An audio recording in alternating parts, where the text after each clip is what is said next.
Welcome back to the stream. Welcome back to another video. Today we're going to get into a variety of topics, but this first topic, the Tesla Model 3 Highalnd launch is imminent. We're going to talk about my thoughts on it. We've got more spottings, and on top of that, what I personally think the date for the actual release is going to be. We've got a hard date potentially, so let us take a look at it. But before we get into any of that, let's roll that intro really quick.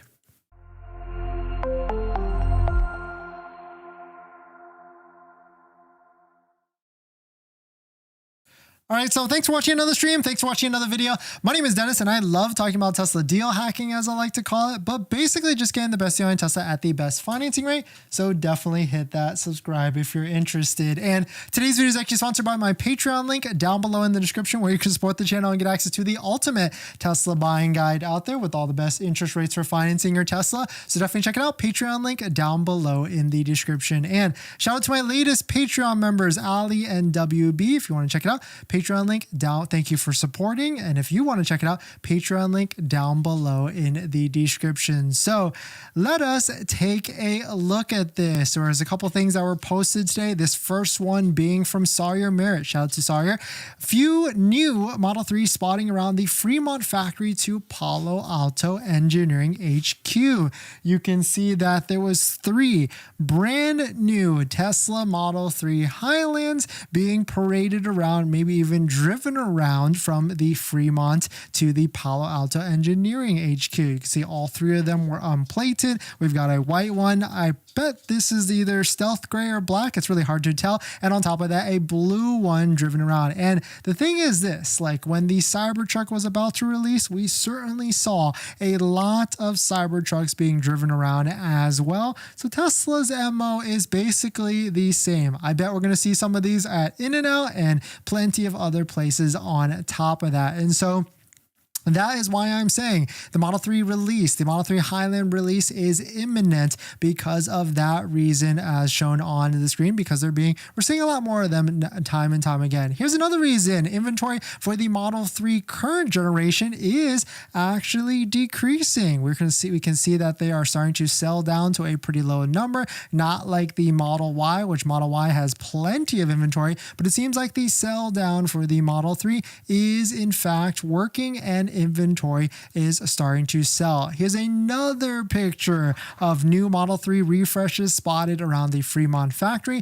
These look pretty interesting because you can see the bumpers are kind of messed up on the blue one here. Maybe they're working on refinishing them, parts or something like that, but there's a lot of them in this picture. It looks to be that there's 1, 2, 3, 4, 5, 6, 7, 8, 9, 10, 11 of these new Model 3s at the Fremont factory. So Tesla is certainly looking to push and make these test vehicles or prototypes or whatever it is for the near future. But here is the date. If you're curious, here's my best guess prediction on when the Model 3 Highalnd is actually going to come out for ordering. Maybe not production for customers and things like that, but in terms of ordering and opening up the queue so people can place their order and figure out what pricing it is and all that stuff. Here is the date that I think it's going to be, or maybe an announcement of that date. And that date is going to be this date right here. So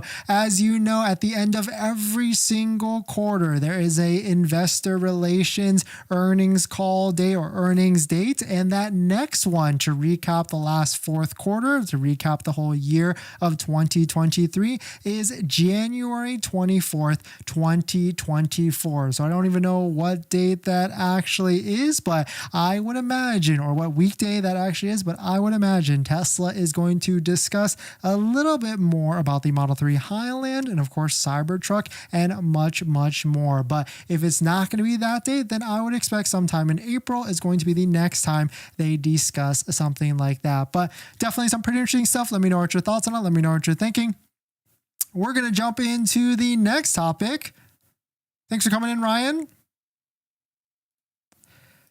But in this next topic, Tesla estimates range explained, or Tesla range estimates explained. It seems like there's a ton of posts out there right now regarding Tesla and how there was a decrease in range. And there was one post that kind of explained all of it. So let's take a look at it. But if you're just joining in, my name is Dennis. I love talking about Tesla deal hacking. So definitely hit that subscribe if you're interested. Shout out to Sorry, he posted this. Here's why Tesla EV range numbers dropped today on their website. Quote, the EPA now mandates all EV electric vehicle manufacturers that sell in the US to test acceleration and ride height modes in both best and worst case scenario. Averaging these modes results in an increased consumption and slightly reduction in overall range. These changes were made to better reflect real world performance. So you see, it seems like there was a change in the EPA. And the one thing here is this is going to affect all the different electric vehicles out there, not just Tesla. And maybe Tesla is a little bit quicker to the draw with this than maybe some of the other companies out there. But that's why they dropped all the ranges yesterday for the Model Y, Model S, and even Model X as well. And they just sent an ultimatum to people that have Model X's on order that because of the EPA changes, your vehicle will not be the same, and you have to change and update your order before taking delivery of your Model X. So definitely some pretty interesting stuff. Here's another screenshot that I thought was pretty interesting. Shout out to the Cybertruck guy. Interesting cache. Tesla uses their own range estimates for certain vehicles. Tesla can advertise any number they want as long as it's less than what the EPA certifies them for, which means Model Y, rear-wheel drive, and Cybertruck both are advertised with less range than their EPA allows. So pretty interesting stuff in regards to EPA range, but really I think this is a good summary of all of this. Shout out to Talos of EV. Many keep saying that Tesla should provide highway and city range. I disagree. If you're driving around the city, your total range is pretty much useless after 150 miles. No one drives that much getting onto the highway. Range 70 to 80 miles is the only figure in my opinion. So definitely some pretty interesting stuff. I mean, I feel like most people don't drive over 100 to 200 miles a day. And so certainly if you've got a home charger, it certainly makes a lot of sense. And so really total range, as long as it can go over 300 or 250 miles, then it really could be as good as it needs to be. But definitely some pretty interesting stuff. Let me know what your thoughts on it. We're going to jump into the next topic after this water break.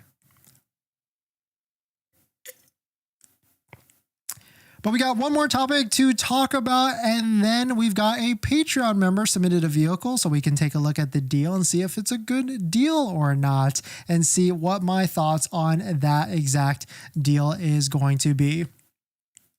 In this next topic, you probably saw the two brand new colors for the Model Y that just got released. Well, now there is a comparison between the old silver and the old red versus the new silver and the new red as well. So let's take a look at it. But if you're just joining in, my name is Dennis. I love talking about Tesla deal hacking, so definitely hit that subscribe if you're interested. Shout out to Sawyer again, taking a look at this. Sawyer's just got some really good posts. You can see here, Model Y, we've got the old metallics, midnight silver metallic versus the new stealth gray, and you can see it is definitely a darker, maybe even bluish tone with the new silver. And then right here you can see the old red, which is a brighter red versus a more luxurious, darker ultra red on top of that. And let me know what your thoughts are. I feel like both of them feel more darker and luxurious at the end of the day. And I definitely like the new red versus the older red. Stealth gray, I feel like I need to see it in person before I see the differences and make my decision on it. But I do like how stealth gray looks because I guess black is always going to be the best color, or at least what I think is the best color